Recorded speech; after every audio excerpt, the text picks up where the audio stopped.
Dr. Stephen Gullo, first of all, I just want to say it is a pleasure to meet with you and be with you. Thank you for opening up your home. First of all, to start us out, how do we address you? I think you should address me either as Dr. Steve or by my first name. Okay, Hopefully, something complimentary. thank you. Thank you. Dr. Steve, we'll call you Dr. Steve. So, Dr. Steve, can you tell us a little bit about yourself? First of all, where are you situated? I'm in New York City in the historic district of the Upper East Side of Manhattan. Okay, wonderful. And personally, what do you like best about being in New York City? I like the energy of New York City. Yes. I love the peace and quiet of the area in which I live. I love being near Central Park. I can jog there. I can use it as my personal therapy. Beautiful, beautiful. Just to give myself and everyone that will be viewing this beautiful boot camp, can you tell us just a little bit about your family background? Well, it's rather odd that I should be in the field of weight control because for generations my family have been producers of Italian pastas. Really? And rather strange that I should be teaching people sometimes it's better to wear Italian than to eat it. That's ironic. Thank you. So, Dr. Steve, we understand that you are the architect of the Behavioral Nutrition Clinical Model for Weight Control. It's a mouthful. Behavioral Nutrition Clinical Model for Weight Control. Can you help us understand what this is? Over the past decades, I've worked with thousands of people.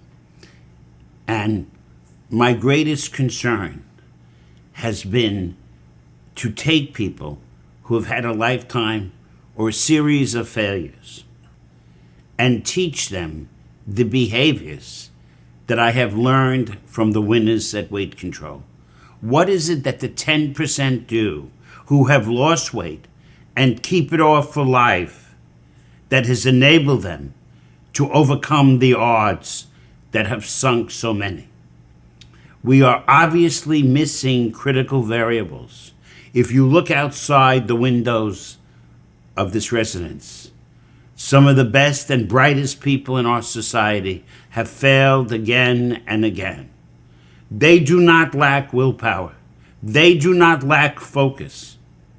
How is it they could be failing in such a critical issue as their own health, appearance, and body? I have learned from the mistakes that sabotage people to build a model for weight control that redirects the habits of a lifetime to the direction of success. And also, I recognize, as one trained in psychology as well as nutrition, that my first task is to rebuild not eating habits, but confidence that a person can do this and succeed. When you've had many setbacks, you start to doubt yourself. And that is why I am very proactive, not just in giving an eating plan. And the eating plan, Chris, changes from person to person.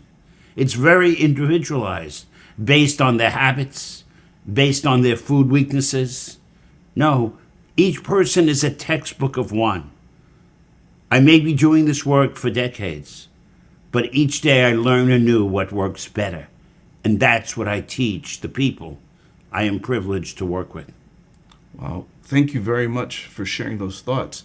What I want to take away from that is I love how you said each person is a textbook of one. So we look forward to the individualized counsel and tips from your perspective.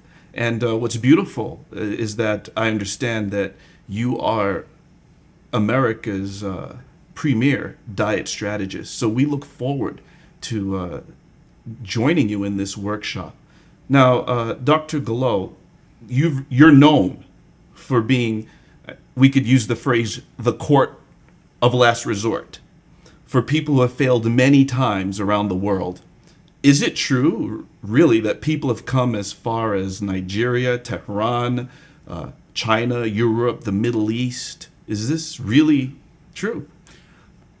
You know, each day in my office, I'm very humbled to realize the person sitting in front of me may have traveled thousands of miles for my advice. It makes me want to do the very best I can do as a human being. It makes me want to share the most important lessons I have learned from the winners at weight control. And it also helps me each day. It's like picking a lock, Chris. Yes. I listen for the clicks Yeah. that ignite the human psyche, that motivate a person. I look for the vulnerabilities that have sabotaged the person sitting in front of me.